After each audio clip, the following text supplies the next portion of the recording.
Assalamualaikum warahmatullahi wabarakatuh. Saya Ayu Lestari Measaroh, NPM 1903031007.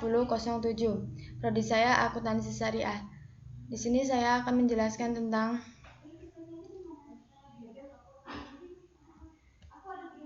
akuisisi antar perusahaan dan investasi pada entitas lain. Banyak perusahaan melakukan ekspansi berdasarkan pertumbuhan internal melalui pengembangan produk baru dan melakukan perluasan lini produk. Namun, pada dekade belakangan ini, banyak perusahaan melakukan perluasan dengan bergabung atau mengakuisisi perusahaan lain. Sehingga perluasan dapat dilakukan melalui 1. Perluasan dari dalam, yang kedua, perluasan melalui penggabungan usaha. 1. Perluasan dari dalam. Perusahaan yang hendak melakukan kegiatan operasi melalui entitas usaha yang terpisah biasanya memiliki bentuk anak perusahaan, perusahaan joint venture atau persekutuan. 2. Penggabungan usaha. Suatu penggabungan usaha atau business combination terjadi ketika dua atau lebih perusahaan bergabung dalam satu kontrol yang sama. Suatu penggabungan usaha terkait dengan penggabungan atas pengendalian kepemilikan dua atau lebih perusahaan yang sebelumnya merupakan entitas terpisah. Bentuk-bentuk penggabungan usaha. Ada 3 bentuk utama dalam penggabungan usaha. Yang pertama, merger. Penggabungan usaha di mana hanya akan ada satu perusahaan yang bertahan dari berbagai perusahaan yang bergabung dan perusahaan yang lainnya dibubarkan. 2. Konsolidasi. Penggabungan usaha di mana kedua perusahaan yang melakukan penggabungan usaha langsung dibubarkan dan aset serta kewajiban dari kedua perusahaan ditransfer ke perusahaan baru dibentuk. 3. Akuisisi saham.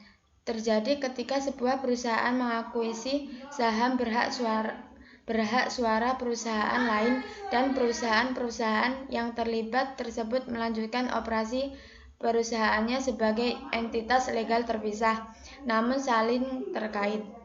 Hubungan yang terjadi pada akuisisi saham disebut hubungan induk anak perusahaan.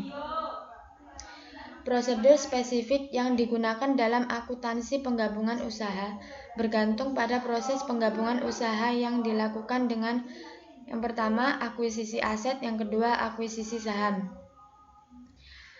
Hal-hal lain dalam akuntansi penggabungan usaha.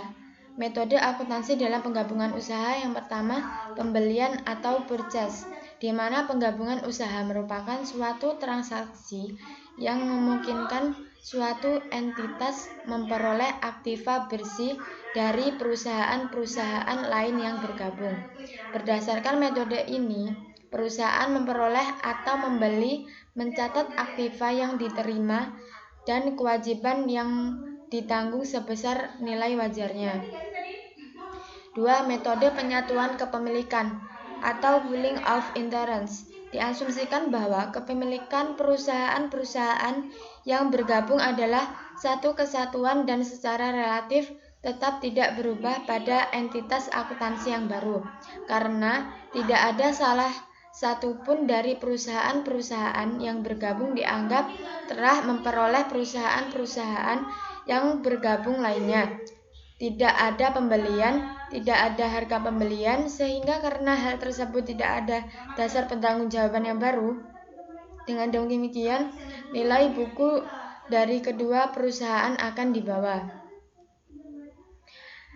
Namun pada tahun 2001, di FASB menghapuskan metode penyatuan kepemilikan.